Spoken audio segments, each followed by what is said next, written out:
함께 말씀 보실 때 오늘 하나님의 말씀 사도행전 19장 8절부터 20절까지 말씀입니다. 사도행전 19장 8절부터 20절까지 말씀 함께 보도록 하겠습니다. 바울이 회당에 들어가 석 달 동안 담대히 하나님 나라에 관하여 강론하며 권하며 어떤 사람들은 마음이 굳어 순종하지 않고 무리 앞에서 이 도를 비방하거늘 바울이 그들을 떠나 제자들을 따로 세우고 두란노 서원에서 날마다 강론하니라. 2해 동안 이같이 하니 아시아에 사는 자는 유대인이나 헬라인이나 다 주의 말씀을 듣더라. 바울이 하늘의 손으로 놀라운 능력을 행하시니 심지어 사람들이 바울의 몸에서 손수건이나 아치마를 가져다가 병든 사람에게 얹으면 그 병이 떠나고 악기도 나가더라. 이에 돌아다니며 마술하는 어떤 유대인들이 시험삼아 악기 들린 자에게 주 예수의 이름을 불러 말하되 내가 바울이 전파하는 예수를 의지하여 너희에게 명하노라 하더라.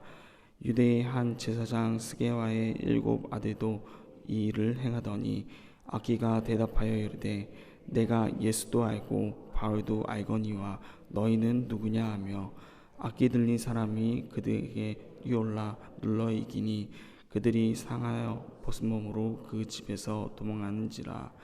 에베소에 사는 유대인이나 헬라인과 다 이 일을 알고 두려워하며 주 예수의 이름을 높이고 믿는 사람들이 와서 자복하여 하나님을 알리며 또 마술을 행하던 많은 사람이 그 책을 모아 가지고 와서 모든 사람 앞에서 불사르니 그 책값을 계산한즉 은 5만이나 되더라. 이와 같이 주의 말씀이 힘있어 흥왕하여 세력을 얻으니라. 아멘. 오늘 말씀을 단락을 나누어 함께 살펴보면은 전체적으로 내일 말씀까지 바울의 에베소에서 사역에 대해서 말하고 있는데 에베소에서 요약하자면 2가지 중요한 것이 있는데 한 가지는 마술이고 하나는 아데미 신전이었습니다. 에베소에서 흥행하는 2가지였습니다. 오늘 말씀을 통해서 먼저 마술에 대해서 말하고 있는데 마술보다 뛰어난 하나님의 능력에 대해서 함께 살펴보도록 하겠습니다. 오늘 말씀을 단락별로 살펴보면은 큐티책의 단락과 같은데 먼저 8절부터 10절까지 두란노 서원의 사역과 또 11절과 12절까지 바울을 통해 나타난 하나님의 능력, 또 13절부터 16절까지 망령 때에 사용되는 하나님의 이름에 대해서, 그 다음에 17절부터 20절까지 마술보다 뛰어난 하나님의 능력에 대해서 말하고 있습니다. 함께 말씀을 살펴보도록 하겠습니다. 먼저 8절부터 10절까지 바울의 두란노 서원에서 사역을 말하고 있는데요. 8절에서 보면은 바울이 먼저 회당에 들어가 석 달 동안 담대히 하나님 나라에 관하여 강론하며 권합니다. 먼저 바울은 언제나 그랬듯이 회당에 들어가 유대인들에게 복음을 전합니다.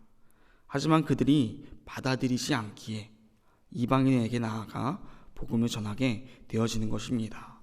8절에 보면 석 달 동안 담대히 전했다라고 되어 있습니다.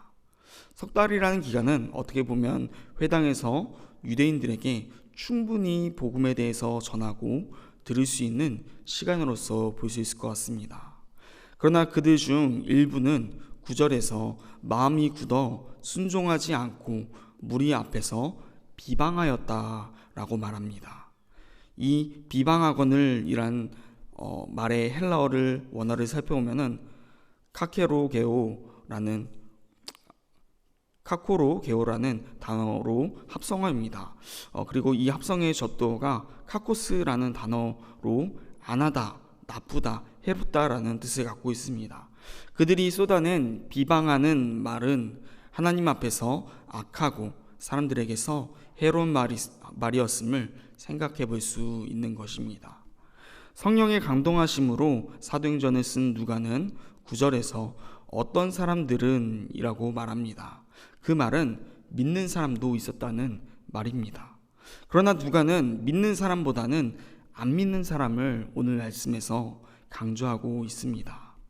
왜 누가는 믿는 사람들, 긍정적인 반응이 있었는데도 안 믿는 사람들을 강조하였을까요?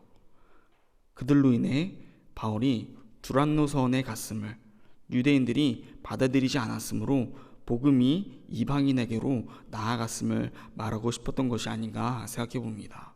그렇게 해로운 말로, 악한 말로 바울이 전하는 복음을 비방하기에 바울은 석 달 동안 충분히 그들에게 복음을 전하였는데도 그들이 중 듣지 않으므로 떠나가 따로 제자들을 세우고 두란노 서원에서 2해 동안 강론을 합니다. 10절을 보면 누가는 2년 동안 에베소를 넘어 아시아에 사는 주변 유대인과 헬라인 모두 복음에 대해서 들었음을 말합니다. 이 두란노 서원의 사역이 얼마나 중요한 사역이었는지 말하는 모습이 아닌가 생각해 봅니다. 우리는 바울과 같은 열정이 있습니까? 바울은 2년 만에 에베소뿐만 아니라 주변 아시아에는 모든 유대인과 헬라인들이 복음을 한 번이라도 듣도록 전파하였습니다. 하나님이 함께 하실 때 두란노 서원과 같이 복음이 능히 증거됨을 믿고 오늘 하루도 복음을 전함으로 나아가길 소망합니다.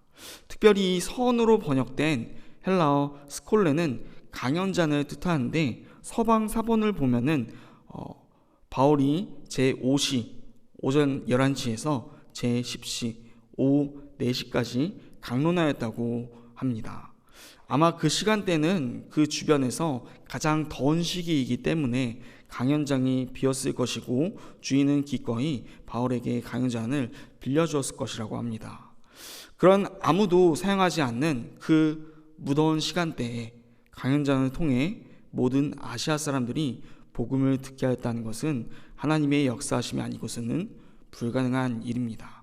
물론 이 말이 아시아에 있던 모든 사람이 한 번쯤 두란노 서원에 와서 바울의 복음을 들었단 말은 아닐 것입니다. 그러나 들은 자들을 통해 전파되었고 많이 전파된 만큼 들은 자들도 많았음을 우리가 알 수 있는 것입니다. 바울은 두란노 서원의 사역에 충실하였지만 하나님은 그 두란노 사역을 통해 아시아 전체에 복음이 전파되게 하신 것입니다. 또한 바울의 사역은 그것으로 끝나지 않는데요. 11절과 12절 말씀에서 하나님께서 바울을 통해 능력을 행하심을 말씀하십니다. 심지어 바울의 몸에서 손수건이나 아치마를 가져다가 병도 고치고 귀신도 쫓아내었다고 합니다. 어떤 학자들은 이 구절을 보면서 누가가 오버해서 과장되게 서술했다고 말하기도 합니다. 이 장면은 누가복음 8장에서 마치 12의 혈루증을 앓던 여인이 예수님의 옷자락을 만짐으로 병이 나은 치유 사건을 떠올리게 하기 때문입니다. 하지만 성경은 과장이 없습니다. 하나님은 바울을 통해 어떻게 일하셨는지 또 바울이 얼마나 성령 충만한 자였는지 알 수 있게 하는 부분이 아닌가 생각해 봅니다. 이런 바울을 통해 하나님의 능력을 보자 13절부터 16절까지 바울과 하나님의 이름으로 귀신을 쫓아내려는 자들이 등장하기 시작합니다. 13절에 보면은 돌아다니며 마술하는 어떤 유대인들이라고 나와 있습니다. 하나님을 믿는 유대인들이 왜 마술하였을까요? 그에 대한 의문이 들 수도 있습니다. 여기서 말하는 유대인들은 고대 문헌에 보면은 솔로몬 시대부터 떠돌아다니며 귀신을 죽게 하는 것을 업으로 사는 자들이 있었다고 합니다. 그래서 그 방법들에 대해서 기록된 문헌들이 존재해 내려온다고 하는데 그러한 자들이 이제는 바울을 보니 예수 그리스도라는 이름으로 귀신을 쫓아낸다는 것입니다. 그리고 그러한 자들 중에 14절에서 제사장 스게와의 7 아들들도 있었던 것 같습니다. 이러한 제사장의 스게와의 7 아들들은 회당에서 바울에게 복음을 듣거나 강론을 접한 사람은 아니었던 것 같습니다.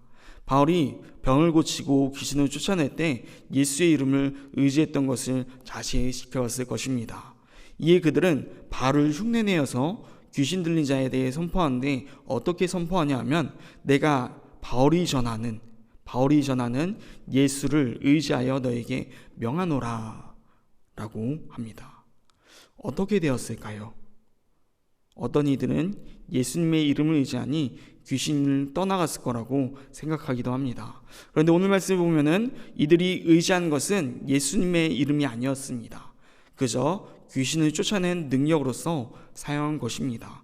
그렇기에 바울이 전하는 예수라는 표현으로 그저 예수님을 예수님으로 보는 것이 아니라 하나의 귀신을 쫓아내는 방법론적으로 예수님의 이름을 사용한 것입니다. 예수님의 이름에는 큰 능력이 있습니다. 그러나 그것은 예수님을 믿고 의지하는 성령 충만한 자에게 가능한 일입니다. 그렇기에 바울이 베드로가 예수님의 이름을 의지할 때 병든 자가 치료되고 또 귀신이 물러나갔다는 것입니다. 우리는 어떠합니까? 예수님의 이름을 정말로 의지하고 있습니까? 믿음으로 의지하며 나아갈 때 우리 안에 성령 충만할 때 동일한 은혜가 있음을 믿으시기 바랍니다. 마지막 17절부터 20절까지 말씀은 이러한 마술이 흥행하는 에베소의 바울의 능력이 여태껏 본인들이 알고 의지하던 그 마술과 전혀 다름을 깨닫게 됩니다. 바울의 능력을 특출한 마술 중 하나로 여겼던 에베소 사람들은 예수님의 이름을 높이며 그분을 믿게 되는 것입니다. 그 19절에서 마술을 행하던 사람들이 그 책을 다 모아가지고 와서 불살랐다고 합니다. 그 책이란 것은 마술을 행하던 책을 의미합니다. 이 책은 그들에게 있어서 생계수단이었을 것입니다.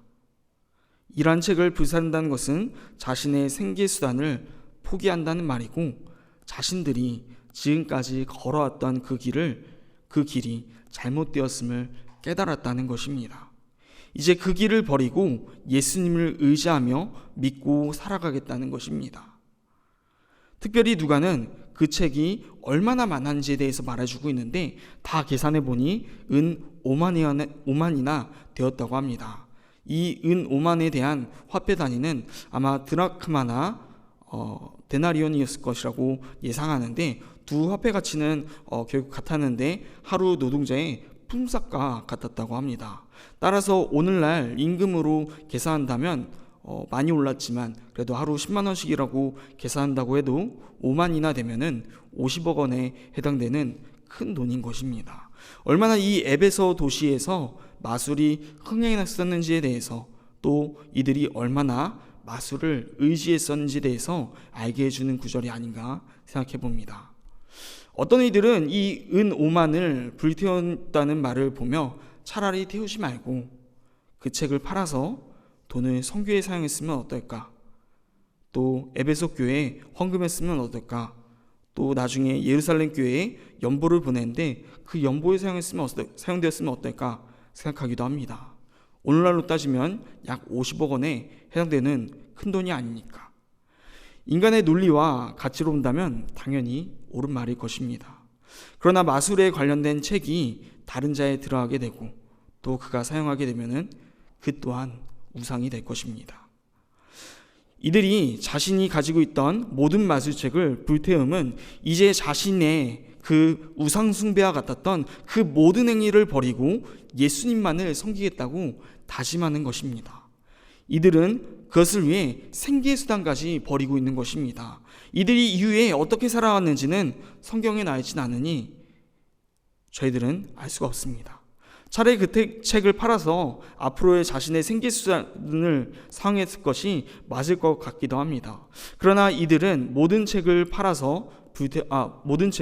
팔지 않고 불태워 버립니다. 예수를 믿는 자들은 나는 죽고 예수로 사는 자들입니다. 이들도 자신의 죄된 과거를 죽이고 예수로 새롭게 태어나 살아갔을 것입니다. 물론 힘들었을 것입니다. 하루아침에 생계수단을 버렸기 때문입니다. 이들이 앞으로 어떻게 살아가는지에 대해서 우리는 알 수 없습니다. 오늘 하루 살아가실 때 우리의 모습은 어떠한지 계속해서 되돌아볼 수 있길 바랍니다. 진정으로 예수 믿는 자들은 자신의 생계수단임에도 그것이 잘못된 길이고 죄악된 길이면 버릴 수 있는 담대함이 있는 자들일 것입니다. 오늘 하루 삶 가운데 어쩔 수 없지, 먹고 살아야 하는데 어쩔 수 없지, 다른 사람들도 다 그렇게 사는데 이런 마음이 없기를 소망합니다. 단순히 우리의 직업을 말하는 것이 아닙니다. 우리의 삶의 모습이 예수님을 믿는 자라면, 자신의 모든 것일지라도 예수님을 믿는데 방해가 된다면 불태웠던 자들처럼 우리의 삶 속에서 예수를 믿는데 방해되는 것이 있다면 마치 불태우듯 없애버릴 수 있는 자들이 되어야 한다는 것입니다. 오늘 하루가 그런 하루가 되어서 예수님만을 바라보고 하나님만을 바라보며 그분만을 닮아가는 삶을 살아낼 수 있는 자들 되기를 오늘 하루 가운데 간절히 축복합니다.